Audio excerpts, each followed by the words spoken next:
Hey, what's up everybody?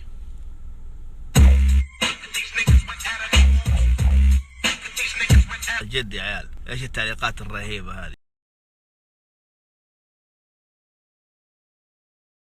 مو كل التعليقات على فكرة رهيبة، ترى في تعليقات مو رهيبة. يكتب لك زق ورع بايخ، ترى سامج، ترك مخيس، ترك اخس واحد في الدنيا، ترى ما ادري ليش اضبطك، يلعن ابو الحالة. بس هو لسه ما خلص تعليقاته فلسه مكمل. يا ورع ترى والله جد ترك مخيس، مخيس من كلمة خياس، انت اخس يعني. لا امزح معاك والله، ترى سناباتك بطلة يا ولد، انك رهيب. اوكي، السب اللي فوق هذا كله مزح، انت تمزح معاي الحين صح؟ يعني انا ماني اللي قلتها فوق صح؟ ايه طب لا قلته.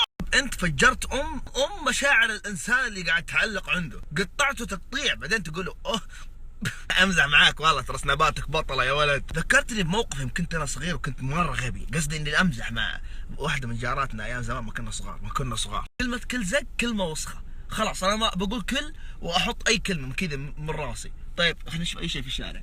ايه اسمعي، كلي تراب.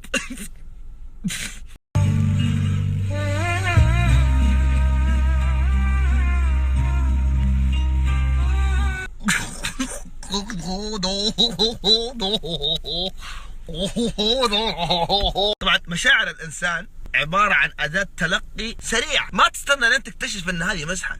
طاب يا كلب زق. امزح يعني على طول تترجمها، كلمة خايسة ازعل، كلمة حلوة افرح. خلينا نعطيك مثال، تخيل نفسك مشاعر انسان واستقبل انت الكلام. ها، الكلمة الحلوة اعتبرها بوسة، الكلمة الخايسة اعتبرها كف. اوكي، هاي استقبل. خايس ترك سامج، والله انك كلب، يلعن ابو وجهك يا كلب يا زق. امزح، انت والله رهيب ترى والله.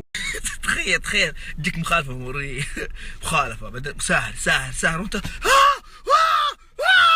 وسيارتي، تطلع برا تلاقي سيارتك واقفة، المرور يمزح معاك.